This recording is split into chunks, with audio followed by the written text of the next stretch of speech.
even more respect on Deion's foresight, because Coach Prime was saying this a year ago. He was saying, I'm not letting my son just go to any team. I know where I kind of want them to go.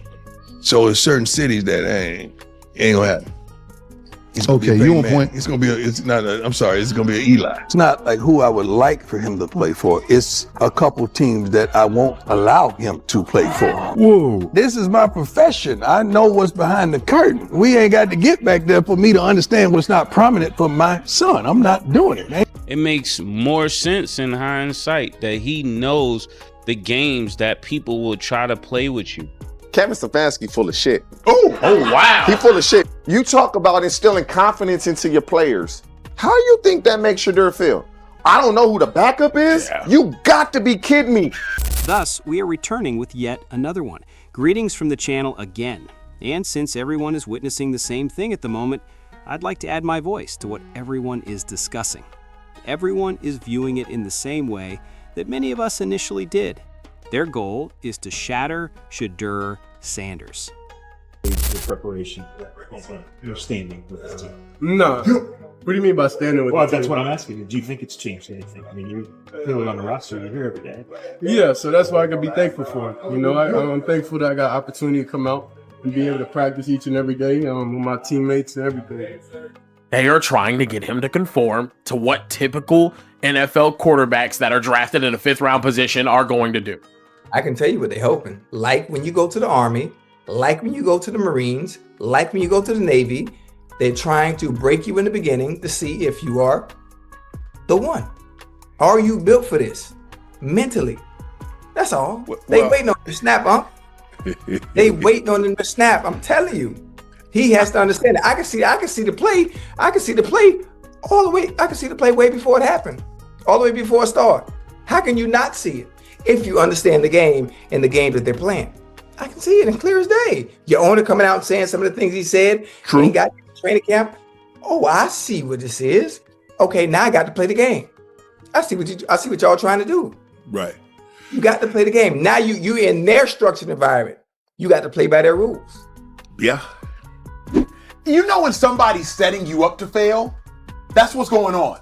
It's like when you want your girl to break up with you, you treat them so bad that eventually they'll break and they'll be like, I can't do this anymore. That's what the Browns are doing with Shedeur. Like they're treating him so bad that hopefully he'll just break. And he'll just be like, you know what? I want out. I'm done. He's gaslighting Shedeur. You know what I mean? Yep. Like you making 100% Shedeur feel crazy. Yeah. You making us think we crazy. He ain't been able to give him a single microcosm of a positive statement in terms of where his spot is on the depth chart this entire season. Bro, it's bad. don't tell, you're trying to tell all of us that we didn't see what we saw at Colorado. You're trying to tell all of us that we didn't see what we saw in Shedeur's first preseason game, albeit his second preseason game was not great. You're trying to tell all of us that the rules of the NFL are now being rewritten for Bailey Zappi. So Kevin Stefanski will be asked today, is Shedeur the number 2? Or is he going to be the 3rd again? And Kevin has to explain what his reasoning is, because there is a scenario where Bailey Zappi could be elevated from the practice squad.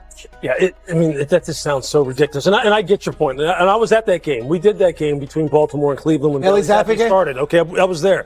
But look, they're in developmental mode now. They're in future mode. They're in future projection mode. You don't need to see what Bailey Zappi can do. Right. Okay, you need to go ahead and elevate Shedeur to number 2, get him number 2 reps, however many that is, and you're one play away. And then you figure out what you have at quarterback, then you see what happens in 26. Let's stop messing. Look, we talked about this last time I was on the show. Why are we even messing around with Joe Flacco being the number 2 quarterback? He needed to be shipped out of there right away and move forward. I would argue that Bailey Zappi throwing in there on an injury in the middle of the game might be better for Shedeur than the other way. I think at some point this season we're going to get to a point where Shedeur is going to be the starter going into a game. And I would rather, if I'm Shedeur, I get it. I want to get on the field by any means necessary. But if I'm Shedeur, give me my week of preparation, design a game plan around what I do well, and put me out there on the first snap. Don't throw me out there after getting 2 snaps of practice all week and then determine how good I am off of that. Here's the thing. Think about what Louis Riddick is the most competent person to speak about roster construction up there, and his appearance speaks for itself. All around him are fools. Anyone who believes that, with the current roster, Shedeur Sanders shouldn't be the backup quarterback? If you are a 5th-round pick, you take priority over a player that got cut last year. That's just how it goes. Yeah. 3rd-round pick takes priority over 5th-round pick. 5th-round pick takes priority over player that got cut. Drafted player takes priority over practice squad player. I know, because I lived my life on practice squad. You really gonna bring up Bailey Zappi from the practice squad and make him the backup over me, and I've been on the active roster? Either Kevin Stefanski thinks Shedeur Sanders is Magic City parking lot, straight ass, or he just don't like him.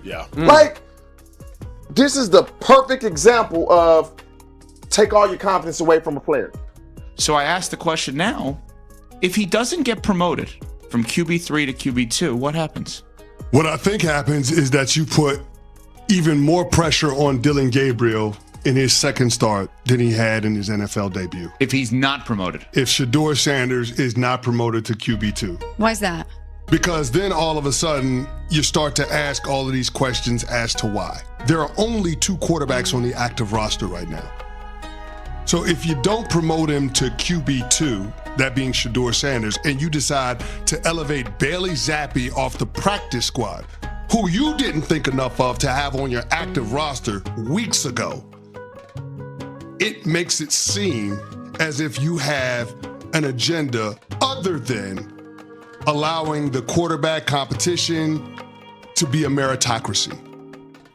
And that's the part that seems a little bit awkward. And that's why I said yesterday, Kevin Stefanski has got to be really careful in terms of how he handles this situation between Dillon Gabriel, Shedeur Sanders, and what ends up happening in terms of the runway that Dillon Gabriel gets to show the franchise what he is versus the opportunities that present themselves for Shedeur, including being elevated from the 3rd-string quarterback to the backup.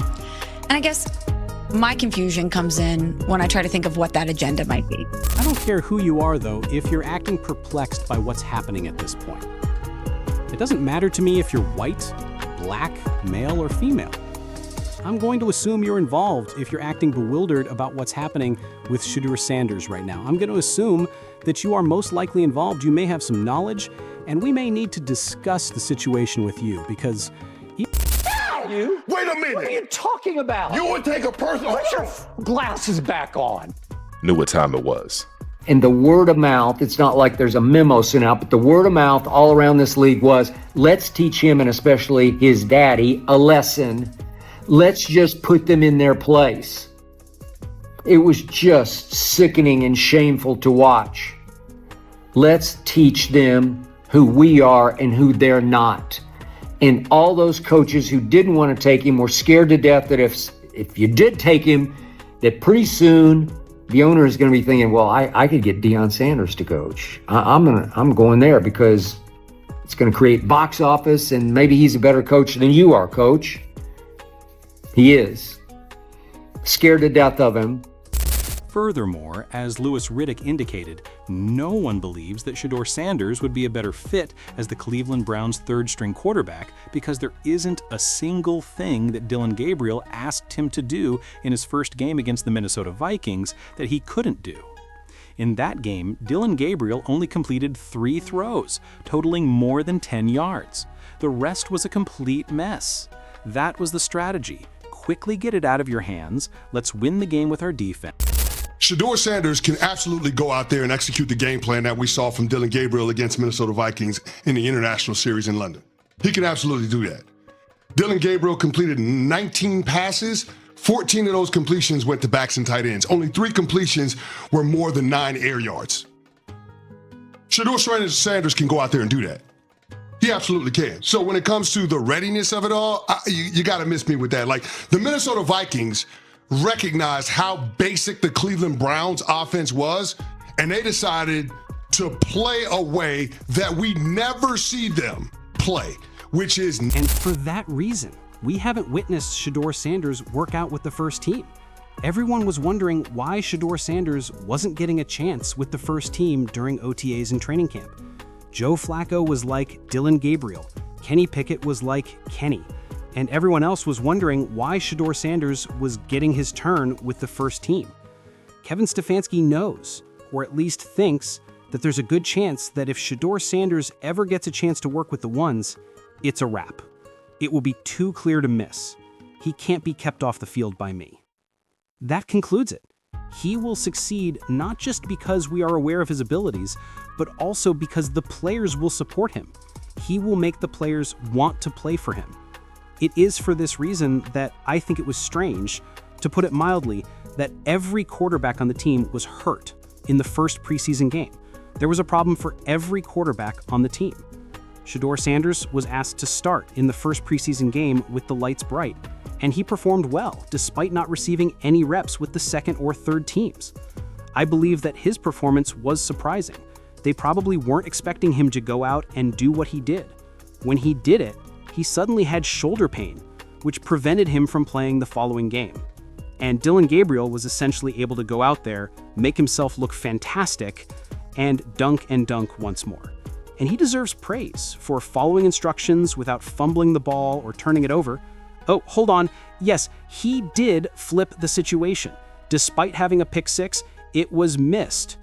The reason it was rejected was because of his frequent dinking and dunking, which gave the impression that he was going out there and being precise, which he was. And what did they do in their last preseason game?